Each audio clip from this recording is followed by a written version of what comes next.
Assalamualaikum warahmatullahi wabarakatuh. Selamat sore Tribuners. Ada Mufti Fauziah kembali hadir menemani sore Anda dalam live update spesial Ramadan. Edisi hari ini Kamis 14 April 2022. Seperti biasa, sore-sore waktunya Mufti memberikan sejumlah informasi dan rekomendasi lokasi ngabuburit, berburu takjil hingga wisata yang bisa Anda kunjungi. Pastinya disampaikan secara langsung bersama dengan sejumlah reporter kami di beberapa daerah. Inilah live update spesial Ramadan selengkapnya. Untuk Tribuners yang bingung dengan menu buka puasa yang itu-itu saja, kali ini Mufti punya solusinya untuk Anda. Jadi Tribuners ini bisa langsung datang ke Hotel Neo Denpasar, Bali. Di sana Tribuners bisa merasakan tempat berbuka yang penuh dengan pilihan makanan dan juga minuman. Hingga dijamin Tribuners ini tidak akan bosan. Pastinya menu iftar yang diusung pun ini ada bukber keliling Nusantara. Di sana ini ada 13 lebih pilihan menu terbaik Nusantara yang Tribuners bisa pilih. Dan pastinya mulai dari menu utama hingga tak ketinggalan juga ada aneka dessert yang disediakan di sana Tribuners. Dan untuk tahu informasi lebih menariknya seperti apa, ada rekan kami Arini Valentia Cusni dari Tribun Bali dengan informasinya. Silakan rekan Arini. Halo, selamat sore rekan Rizky dan juga Tribunat. Memang benar di Hotel Neo Gatsu Denpasar Bali memang sedang ada bukber keliling Nusantara. Ini lokasinya berada di Jalan Gatot Subroto Barat, Denpasar Barat, Bali. Nah, di bukber keliling Nusantara yang disediakan oleh Neo Gatsu ini memang menyediakan 13 menu pilihan terbaik dari Nusantara, berawal dari Jawa Timur, kemudian ada menu dari Jawa Tengah, kemudian ada menu dari Jawa Barat, Sulawesi, Nusa Tenggara, Sumatera, dan daerah-daerah lainnya.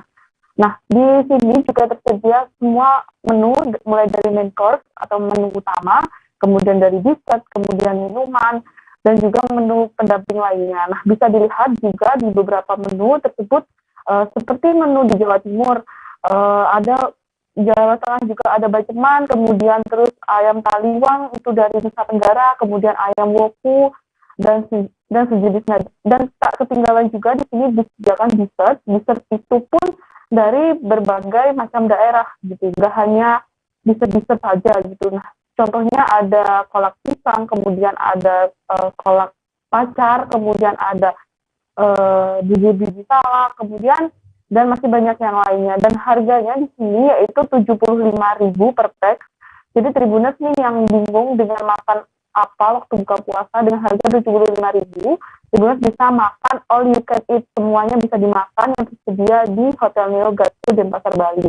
Dan jika Tribuners membawa rombongan itu membeli 9 paket, maka akan gratis 1 paket, jadi totalnya 10. Dan jika Tribuners juga berbuka puasa di sini mendapatkan free full akses ke Hotel Neo Denpasar. Seperti itu rekan Rizky. Baik, terima kasih rekan Arini dari Tribun Bali atas rekomendasi dan juga informasi Anda. Selamat bertugas kembali. Baik Tribuners, kali ini kita akan mengintip pembuatan kue kicak khas dari Yogyakarta. Kuliner khas Yogyakarta bernama kicak ini dapat ditemui hanya di bulan Ramadan dan masih tetap eksis sampai dengan saat ini.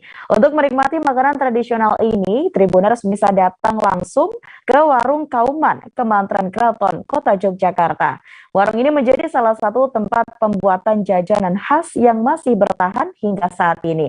Sekilas memang jajanan yang memiliki cita rasa manis ini mirip dengan kue wajik ketan.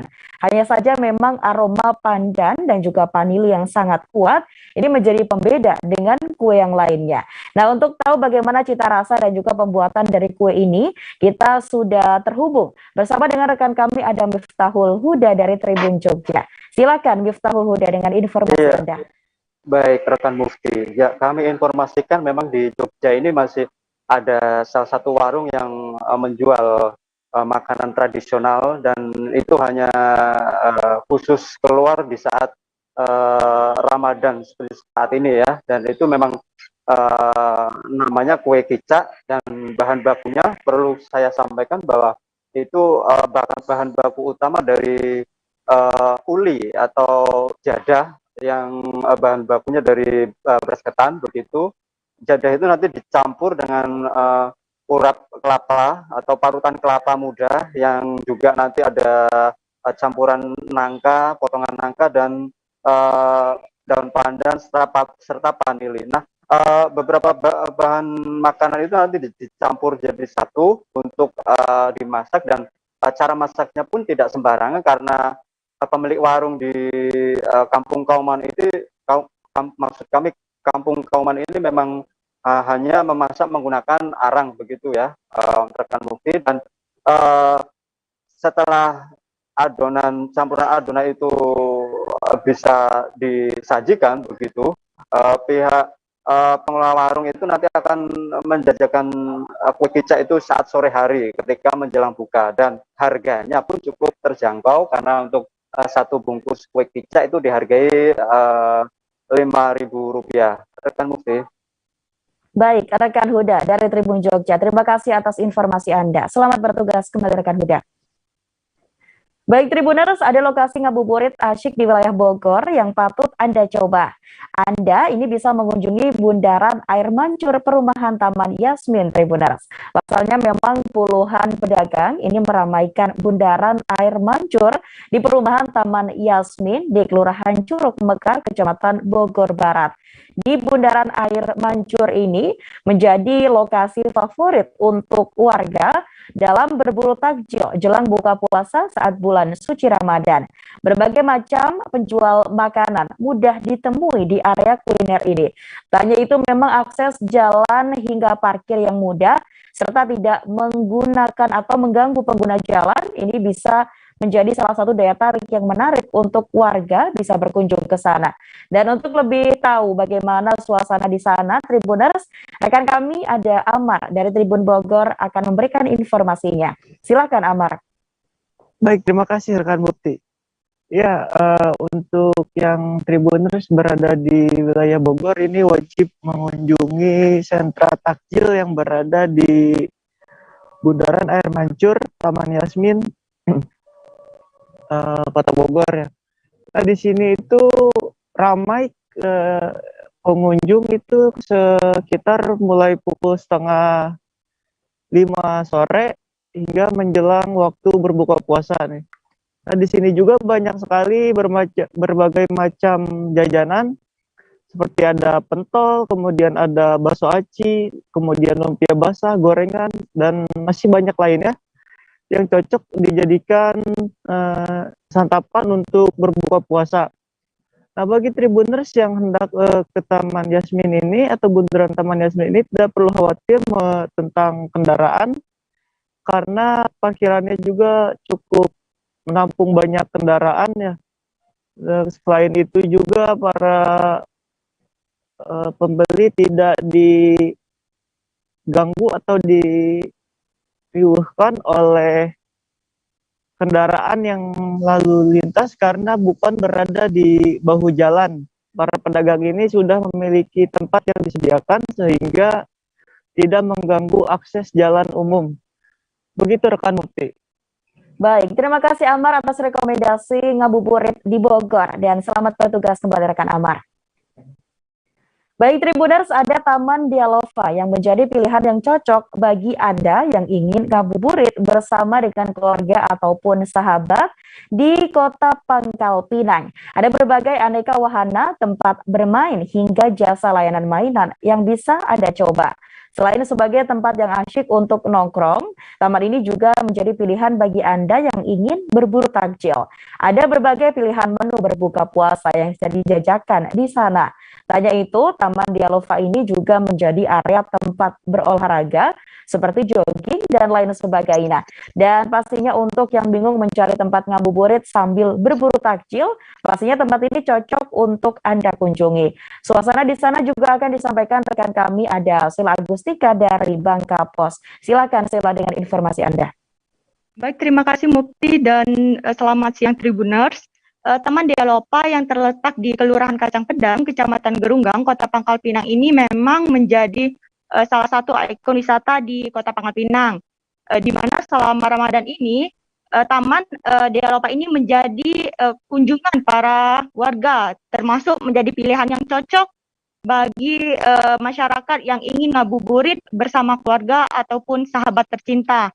Nah, di taman ini juga terdapat berbagai fasilitas, mulai dari wahana tempat bermain anak-anak, hingga juga terdapat jasa layanan mainan seperti skuter, overboard, dan lain sebagainya dengan tarif dan waktu yang telah ditentukan oleh penerima jasa layanan. Nah, selain menjadi tempat ngabuburit, di Taman Dialopa ini juga menjadi pilihan yang cocok bagi Anda yang ingin berburu kuliner atau aneka takjil, di mana di sini Anda bisa memilih berbagai aneka takjil mulai dari es hingga berbagai kudapan atau cemilan berbuka puasa dengan harga yang bervariasi.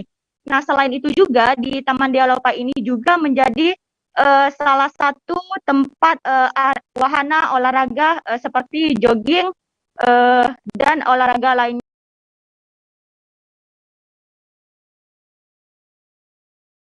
Nah, untuk akses ke Taman Dialopa ini juga termasuk aksesnya sangat mudah sekali, dan dengan taman yang luas ini tentunya memudahkan para kendaraan baik roda 2 ataupun roda 4 menuju ke lokasi Taman Dialopa ini. Baik, Mukti, terima kasih. Baik, terima kasih kembali untuk Sheila Agustika dari Bangka Pos. Kami tunggu informasi Anda selanjutnya dan selamat bertugas kembali.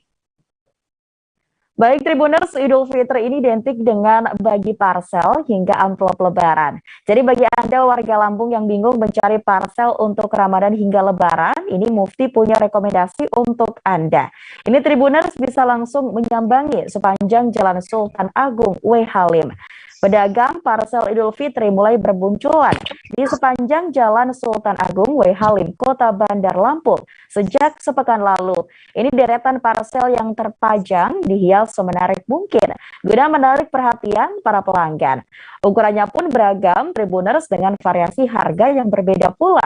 Nah, untuk mengetahui detailnya, berikut informasi selengkapnya yang akan disampaikan oleh rekan Agustina Suryati dari Tribun Lampung. Silakan rekan Agustina.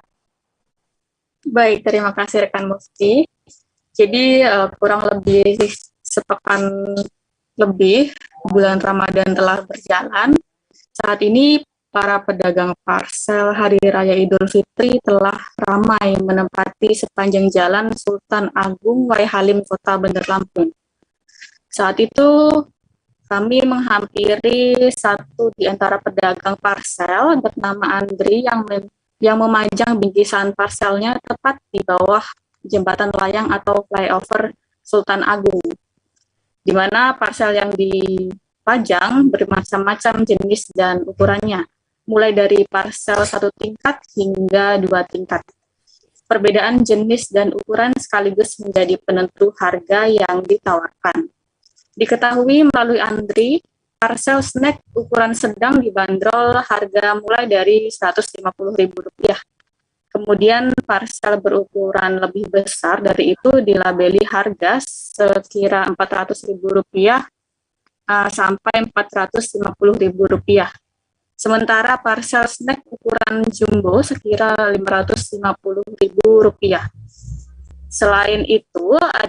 Selain parsel snack, ada juga jenis parsel pecah belah yang dibanderol harga mulai dari Rp400.000 sampai Rp450.000 untuk ukuran sedang. Sedangkan untuk ukuran jumbonya, parsel pecah belah diberi harga sekira Rp650.000. Jadi parsel pecah belah tersebut kurang lebih berisi perlengkapan makan seperti 1 set piring, mangkuk, gelas, teko, beling, dan sejenisnya dengan motif yang cantik ya. Jadi ada juga kombinasi dengan snack juga parsel pecah belahnya. Jadi kemudian untuk parsel snacknya sendiri itu berisi minuman dan makanan kemasan dengan merek yang terkenal ya. Jadi masing-masing parsel tersebut terbungkus rapi dengan plastik transparan bermotif yang diwadahi dengan keranjang rotan. Pada sisi kanan dan kirinya terlihat dihiasi rumbai serta pita berbentuk bunga dan ketupat. Kemudian di sisi paling depan ada juga pita pita yang menempel dengan tulisan ucapan selamat Hari Raya Idul Fitri. Itu mempercantik tampilan parcel tersebut. Dan selain parcel jadi juga di situ terdapat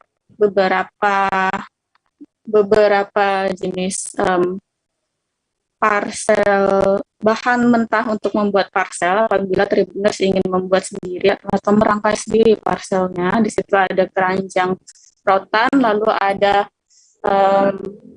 hiasan-hiasannya juga seperti rumbai dan juga pita, mulai dari harga Rp5.000 sampai Rp25.000. Mufti. Ya, terima kasih informasi dan juga laporan Anda, Agustina dari Tribun Lampung. Selamat bertugas kembali. Baik Tribuners, masih banyak informasi yang akan kami sajikan untuk Anda. Sejenak kami akan kembali dengan rekomendasi lain untuk Anda. Jadi tetaplah bersama kami di live update spesial Ramadan. Oke, apa kabar Bang Arif di sini untuk strateginya? Ya, kalau saya sendiri di Gimik 37 ini yang semalam baru mulai, apa yang dirasakan Koper Hitam? Sebenarnya aku nggak ngerasain penangkapan atau penggerbegan atau apapun itu, karena gini loh, posisinya aku kriteria.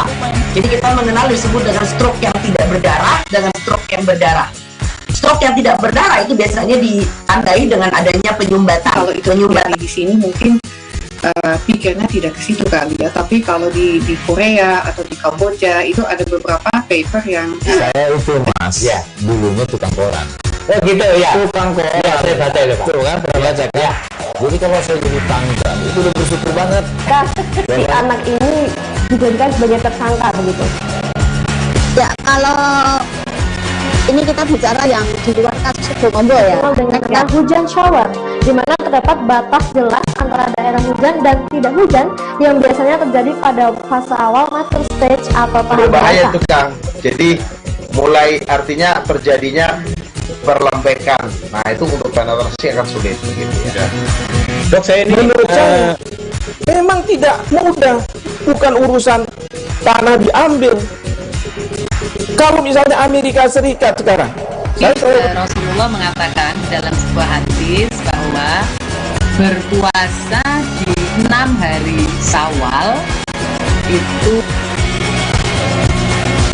Oke, apa kabar Bang Arif di sini untuk strateginya?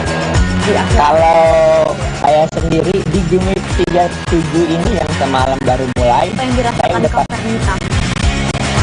Sebenarnya aku nggak ngerasain penangkapan atau penggerbegan atau apapun itu, karena gini loh, posisinya kriteria. Jadi kita mengenal disebut dengan stroke yang tidak berdarah dengan stroke yang berdarah.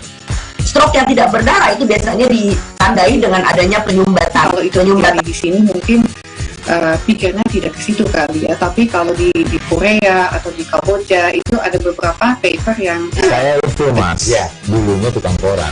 Oh gitu ya, tukang koran. Ya, saya baca itu Pak. Tuh kan pernah baca kan? Ya. Jadi kalau saya jadi tanggal itu udah bersyukur banget. Si anak ini dijadikan sebagai tersangka begitu. Ya, kalau ini kita bicara yang di luar kasus Bokombo ya. Dengan hujan shower, di mana terdapat batas jelas antara daerah hujan dan tidak hujan yang biasanya terjadi pada fase awal master stage atau tahap bahaya tuh Kang. Jadi mulai artinya terjadinya perlembekan. Nah itu untuk penetrasi akan sulit begitu ya. Dok, saya ini menurut saya memang tidak mudah, bukan urusan tanah diambil. Kalau misalnya Amerika Serikat sekarang, Rasulullah mengatakan dalam sebuah hadis bahwa berpuasa di 6 hari Syawal itu. Oke, apa kabar Bang Arif di sini untuk strateginya? Ya. Kalau saya sendiri di Gimik 37 ini yang semalam baru mulai, apa yang dirasakan Koper Hitam? sebenarnya aku nggak ngerasain penangkapan atau penggerbegan atau apapun itu, karena gini loh, posisinya kriteria. Jadi kita mengenal disebut dengan stroke yang tidak berdarah dengan stroke yang berdarah. Stroke yang tidak berdarah itu biasanya ditandai dengan adanya penyumbatan. Kalau itu penyumbatan di sini mungkin pikirnya tidak ke situ kali ya. Tapi kalau di Korea atau di Kamboja itu ada beberapa paper yang saya itu mas, ya dulunya tukang koran. Oh gitu ya, tukang koran. Ya saya baca itu pak. Tuh kan pernah baca kan? Ya. Jadi kalau saya jadi tanggal itu udah bersyukur banget.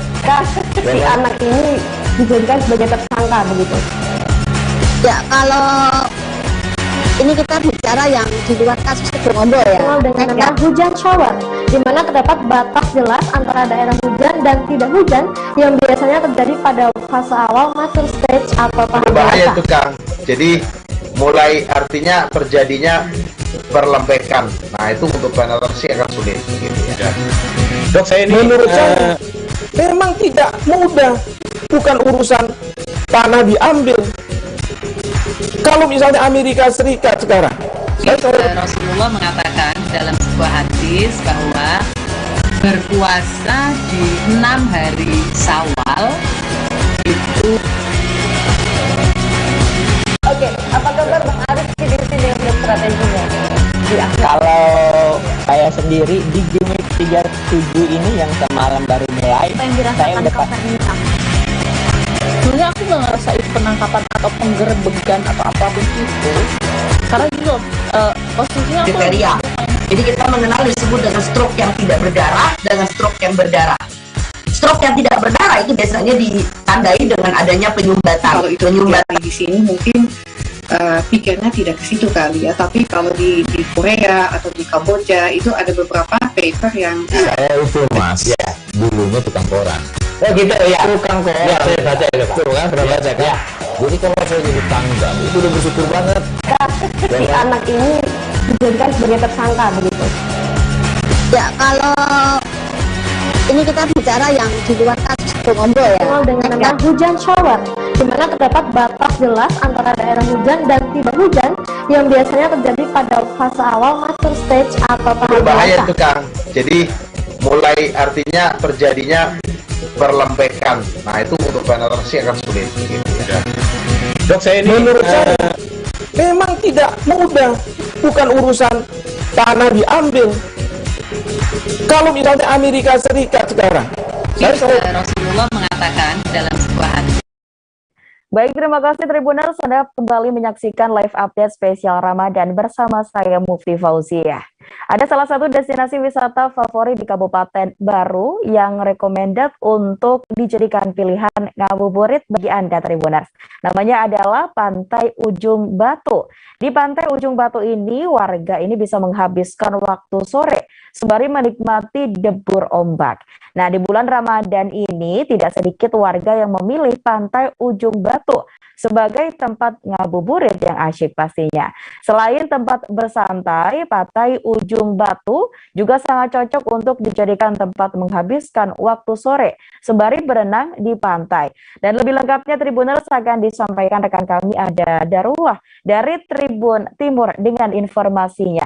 Halo Darullah, silakan dengan informasi Anda. Iya, siang Mbak Ukti dan Tribuners.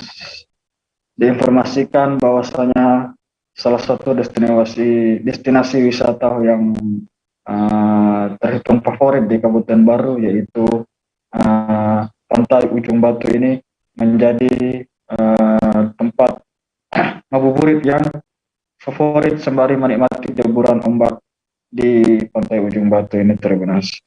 Jadi pada saat sore hari di bulan Ramadan ini tidak sedikit warga setempat yang memilih Ujung Batu ini, Pantai Ujung Batu ini sebagai tempat bersantai sore, menghabiskan waktu sore atau istilahnya ngabuburit di pada bulan Ramadan ini.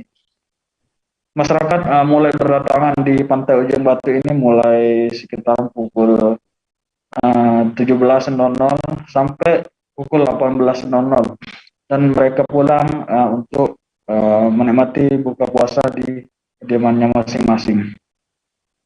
Namun pada bulan Ramadan ini mayoritas pemuda maupun warga yang menjalankan ibadah puasa itu pada sore hari mencari tempat atau spot-spot yang memang baik atau cocok untuk dijadikan tempat bersantai menghabiskan waktu sore. Jadi pantai Ujung Batu ini merupakan tempat yang sangat recommended untuk dijadikan tempat ngabuburit ya Tribuners. Jadi pengunjung di pantai Ujung Batu ini tidak hanya bersantai saja, namun pengunjung bisa menikmati beberapa wahana yang ada di sana. Yang pertama itu ada beberapa spot-spot foto yang telah disediakan pengelola di sana. Selain itu bisa juga menikmati keindahan pantai, keindahan bawah air, menghabiskan waktu sore dengan diving atau berenang di sana. Kemudian bisa juga menikmati keindahan pantai dari ketinggian atau dari bukit yang ada di dekat atau tak jauh dari pantai Ujung Batu tersebut. Memang sebelum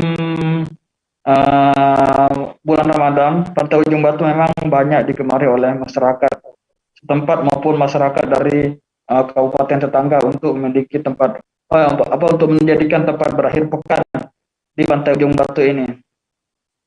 Namun pada saat bulan Ramadan ini masyarakat hampir intens. Jadi tiap hari, tiap sore, pada setiap harinya itu masyarakat datang untuk melakukan ngabuburit di pantai Ujung Batu ini. Selain itu pada hari akhir pekan itu seperti hari Sabtu dan Minggu, soalnya pada hari weekend, masyarakat banyak yang memilih tempat tersebut sebagai tempat untuk bersantai juga. Sembari buka puasa bersama di pantai tersebut juga sangat recommended ya Tribuners. Jadi bagi Tribuners yang melintasi kota baru atau kabupaten baru, jadi bisa singgah untuk ngabuburit sejenak di pantai Ujung Batu ini. Mengenai tiket masuk ke dalam ke pantai Ujung Batu ini Tribuners, kalau biasanya hanya dibanderol hanya 5.000-an saja untuk per kepala saja, jadi tidak menguras dompet ya. Itulah sedikit penyampaian saya terkait pantai Ujung Batu ini Tribuners. Ya, Baik, Darullah dari Tribun Timur dan juga Tribuners, ada juga informasi dari warga setempat bernama Abdul Samit, dan berikut informasinya untuk Anda. Saya perkenalkan bahwa di pantai Ujung Batu ini adalah salah satu destinasi wisata yang ada di Baru, yang dekat dengan jantung kota Baru, dan sangat strategis dan direkomendit oleh teman-teman para pencinta wisata bahwa di Ujung Batu inilah sangat bagus untuk melepaskan refreshing santai di pinggir pantai Ujung Batu yang sangat segar ini. Ya, kalau ini kan bulan-bulan Ramadan ini Pak, bulan puasa. Kalau pada saat sore hari itu setiap harinya itu bagaimana? Apakah ramai pengunjung atau banyak orang yang ngebuburit ke sini atau bagaimana itu? Kalau sore-sore, sebentar ini sore-sore, menjelang memasuki waktu buka puasa, banyak yang datang di sini untuk menghirup udara segar sambil dia menunggu waktu untuk berbuka. Jadi setelah sampai waktunya untuk mendekati berbuka, dia akan kembali ke rumahnya. Tapi sebelumnya itu dia akan santai di sini karena dia dekat dengan jantung kota. Jadi itulah bagusnya di Ujung Batu ini. Kalau aktivitas masyarakat pada saat sore hari di sini apa saja, Pak? Selain bersantai, biasa juga ada berenang ya. Bagaimana itu? Kalau aktivitasnya, kalau lautnya bagus, yang bersahabat ya biasanya dia bersantai berenang di pinggir Ujung Batu ini. Oh iya. Kita menuju ke rekomendasi lain. Tribuners, dibalut menyeluruh dengan warna putih, keindahan Masjid At-Thohir telah tampak dari kejauhan. Masjid berlokasi di dalam kompleks perumahan elit tersebut dibangun sejak 2018 lalu dan diresmikan oleh Presiden Jokowi pada 9 Maret 2022. Masjid At-Thohir ini memiliki luas bangunan 7.000 meter persegi yang dibangun di atas lahan seluas total 2,8 hektar. Di bagian depan masjid ini dibangun sebuah taman dan teater kecil yang dibentuk undakan layaknya sebuah tribun. Di seberang bangunan juga ada dibangun sebuah taman yang pastinya menarik. Dan uniknya lagi Tribuners, bahan bangunan yang digunakan ini didatangkan langsung dari Swedia dan juga Singapura. Bagaimana kemegahan dari masjid ini kita akan disampaikan oleh rekan kami. Ada Vini Rizky Amelia dari Warta Kota. Silakan Vini dengan informasi Anda. Ya, rekan Mufti, untuk Masjid At-Thahir ini sesuai dengan namanya Masjid At-Thahir yang merupakan masjid yang dibangun oleh keluarga Menteri BUMN Erick Thohir, di mana memang Masjid At-Thahir ini sebagai tanda bakti seorang Erick Thohir kepada ayahanda, almarhum ayahanda, yaitu Muhammad Teddy Thohir, di mana juga bangunan-bangunan tersebut memberikan lambang-lambang adanya keluarga besar di dalam keluarga Muhammad Thohir, yakni ditandakan oleh sebuah kubah besar yang ditandakan sebagai simbol seorang ayah, disertai dengan 3 kubah ukuran sedang di bagian depannya yang merupakan tanda dari 3 orang anak, serta kubah-kubah kecil lainnya yang mengelilingi sekitar yang menjadi tanda sebagai cicit dan cucu dari Muhammad Teddy Thohir. Kemudian juga masjid ini memang dibangun sejak 2018 lalu dan kemudian diresmikan secara langsung oleh Presiden Joko Widodo, di mana memang Masjid At-Thahir ini memiliki nuansa serba putih yang menandakan sebagai suci atau simbol kesucian sesuai dengan namanya, yaitu Masjid At-Thahir itu sendiri. Untuk jamaahnya sendiri juga bisa dapat ditampung sebanyak 5.000 jamaah yang juga saat ini terbuka untuk umum dan juga disertai dengan kegiatan-kegiatan tarawih, juga nantinya akan ada diselenggarakan itikaf, dan setiap harinya ada acara buka bersama yang diperuntukkan bagi umum, masyarakat umum, serta juga dari kalangan-kalangan yang ingin menyaksikan secara langsung Masjid At-Thahir ini untuk sebagai lokasi wisata religi, di mana memang Masjid At-Thahir ini sangat tampak indah dilihat dari Tol Jagorawi, baik dari arah Jakarta menuju Bogor maupun arah sebaliknya. Dan juga memang Masjid At-Thahir ini memiliki nuansa yang menyeliputi arsitektur dari Timur Tengah, di mana memang juga dari bagian depannya terlihat jelas tulisan-tulisan 99 nama baik Allah Subhanahu wa Ta'ala atau juga Asmaul Husna. Demikian rekan Mufti. Baik, Vini Rizky Amelia dari Warta Kota atas informasi Anda. Terima kasih. Dan Tribuners, ada juga informasi tambahan dari Humas Masjid At-Thahir bernama Tajudin. Berikut informasinya. Bisa diceritain kalau untuk At-Thahir ini seperti apa sejarahnya berdirinya At-Thahir? Oh ya, ini Masjid At-Thahir ini dibangun selama 3 tahun sejak 2018. Diresmikan tanggal 9 Maret 2022 oleh Presiden Bapak Joko Widodo. Itu Bu, 3 tahun. Nah, mungkin dari latar belakang didirikannya At-Thahir ini seperti apa Pak? Latar belakang ini sebagai apa ya, tanda bakti anak kepada orang tua, yaitu dari keluarga besar Pak Erick Thohir, itu sebagai tanda bakti kepada ayahnya almarhum Haji Muhammad Teddy Thohir dengan dibangun masjid ini supaya banyak manfaat buat warga sekitar, khususnya warga Kelurahan Tapos dan Cimanggis. Tapi artinya memang sudah ada janji dulunya bahwa Pak Erick Thohir atau mungkin Bapak Erick, bapaknya Erick Thohir itu untuk menginginkan adanya masjid. Iya. Memang ingin bangun masjid ya? Ingin bangun masjid, karena masjid itu dibangun bukan cuma di sini. Beliau menginginkan bangun masjid ini yang sampai ada sekarang ini ada di beberapa tempat lain, seperti di Tabalong, terus Kalimantan Selatan, dan di Sumatera di Lampung Tengah itu juga sedang dibangun. Dan satu lagi cukup megah di Los Angeles, Amerika, ada juga itu. Semua nama Masjid At-Thahir memang itu milik keluarga almarhum, keluarga besar Pak Thohir. Nah, kalau Ya, ini salah satu bentuk ketaatan ya dalam beragama untuk karena kan manusia itu kan sebagai manusia bermanfaat buat orang lain, artinya manfaat dibangun masjid ini supaya bermanfaat buat ini tadi ya masyarakat sekitar, kemanfaatannya betul-betul memang begitu. Ini sebagai bentuk kesolehan ya, kesolehan seorang anak. Tribuners, Masjid Raya Ahmad Yani merupakan salah satu masjid yang sering menjadi tempat tujuan beribadah bagi masyarakat Kota Manado, Sulawesi Utara. Letaknya yang strategis, ini membuat Masjid Raya Ahmad Yani sering menjadi tempat singgah. Banyak juga hal menarik yang ada di sana. Lalu untuk tahu apa saja yang bisa dirasakan di Masjid Raya Ahmad Yani, sudah tersambung dengan kami, ada rekan Isfara Safitri dari Tribun Manado. Silahkan rekan Isfara dengan informasi Anda. Ya, selamat sore Mufti dan Tribuners. Jadi Masjid Raya Ahmad Yani ini terletak di Jalan W.R. Supratman, Wenang, Manado, Sulawesi Utara, dan sudah berdiri sejak tahun 1961.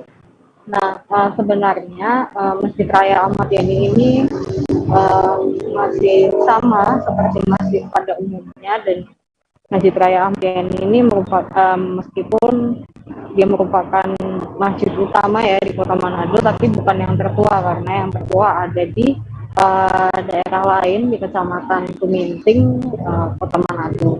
Tapi karena Masjid Raya ini merupakan salah satu kayak pusat dan seperti yang tadi saya bilang masjid utama di Kota Manado, jadi dia sering dikunjungi oleh masyarakat. Seperti itu, letaknya juga sangat strategis, yaitu di daerah perkantoran yang notabene adalah pendatang ya. Jadi ketika bulan puasa seperti ini banyak sekali yang berkunjung untuk beribadah seperti itu. Nah, biasanya sendiri untuk Masjid Ahmad Yani ini sepi pengunjung bisa dibilang, karena memang masyarakat Kota Manado sendiri mayoritas beragama Nasrani ya, jadi memang kondisinya sepi. Bahkan beberapa kali juga karena saat ini tidak ada pengunjungnya, Masjid Raya Ahmad Yani ini juga dikunci. Tapi untuk saat ini berdasarkan pantauan saya hari ini tadi sangat ramai bisa dibilang, karena seperti yang tadi saya bilang banyak masyarakat yang menggunakan waktu untuk beribadah ya di siang hari sekaligus untuk beristirahat, karena ini juga kan momen Ramadan seperti itu. Lalu untuk selanjutnya sejak siang hari Masjid Ahmad Yani ini juga di depan Masjid Ahmad Yani ini banyak sekali yang berjualan takjil. Jadi Tribuners tentu yang ingin berkunjung ke Masjid Ahmad Yani tidak perlu khawatir susah mencari takjil atau makan, karena di depan itu sudah tersedia, dan bisa dibilang takjil di depan Masjid Raya Ahmad Yani ini merupakan yang paling ramai di Kota Manado. Seperti itu Mufti dan Tribun. Baik, Isfara Safitri dari Tribun Manado, terima kasih atas informasi Anda dan selamat bertugas kembali Isfara. Baik Tribuners, di informasi terakhir kali ini Mufti punya rekomendasi tempat berbuka yang keren untuk Anda. Anda bisa datang ke The Pavilion Hotel Bandung yang menghadirkan paket iftar bertemakan Timur Tengah. Menu Timur Tengah tahun ini andalannya ialah ada kambing guling, sawarma, dan juga nasi biryani. Mereka menggunakan daging premium dengan cita rasa yang tetap terjaga keautentikannya dan dipastikan cocok dengan lidah masyarakat lokal.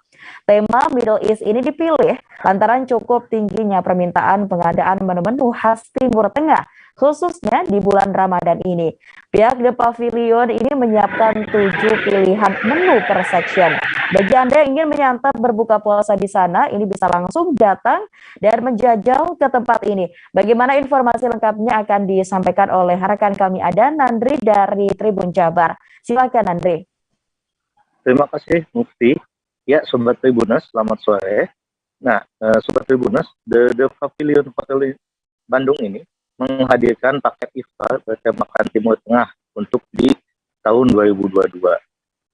Berdasarkan informasi dari Head Chef The Pavilion Hotel Bandung, itu yaitu Jainal Muntakin mengatakan bahwa iftar tahun ini itu berbeda dibandingkan tahun-tahun sebelumnya yang lebih menonjolkan menu-menu makanan khas Nusantara ataupun Korean food. Nah, menu Timur Tengah betul sekali tadi dipilih karena memang adanya permintaan yang tinggi dari warga lokal, dan menu Timur Tengah ini andalannya ialah kambing guling, shawarma, dan nasi biryani. Nah, keistimewaan kambing guling yang menjadi menu kali ini ialah karena mereka menggunakan daging premium dengan cita rasa yang tetap terjaga keautentikannya dan dipastikan cocok dengan lidah masyarakat lokal. Nah, kambing gulingnya ini khusus mereka impor, lalu diambil per sectionnya dan bukan karkas itu sendiri, yaitu misal dari paha atau ribs. Dan dagingnya disesuaikan dengan cita rasa dan dikombinasikan berdasarkan lidah-lidah warga lokal itu sendiri. Kemudian Middle East ini memang permintaannya cukup tinggi dengan menu-menu khas Timur Tengah, khususnya di Ramadan tahun ini, dan tetap masih ada menu-menu Nusantaranya, seperti misal berdasarkan di sini karena di Bandung ada seblak, ada kemudian kocok, ada cilok, itu menu-menu yang biasa dirotasi setiap harinya. Dan bagi warga yang ingin berbuka puasa di Hotel The Pavilion ini, mereka bisa mengeluarkan uang senilai 165.000 per orangnya dengan sistem penyajian all you can eat. Jadi ketika sudah membayar, Anda bisa langsung makan sepuasnya apapun yang berada di sana, menu-menunya. Dan di sana pun berdasarkan informasi dari head chef-nya, menu yang disediakan setiap harinya itu tidak lebih dari 50 menu. Mungkin itu rekan Mufti. Baik, rekan Andri dari Tribun Jabar, terima kasih atas informasi Anda dan rekomendasi Anda. Selamat bertugas kembali. Baik Tribuners, demikianlah informasi dalam live update spesial Ramadan kali ini. Nantikan informasi lainnya hanya di Tribun News. Dan selamat menjalankan ibadah puasa bagi Anda yang menjalankan. Dan pastikan untuk terus menerapkan protokol kesehatan dimanapun Anda berada. Saya Mufti Fauzia, mewakili kru yang bertugas, pamit undur diri. Terima kasih dan wassalamualaikum warahmatullahi wabarakatuh. Jangan lupa like, subscribe, dan share ya.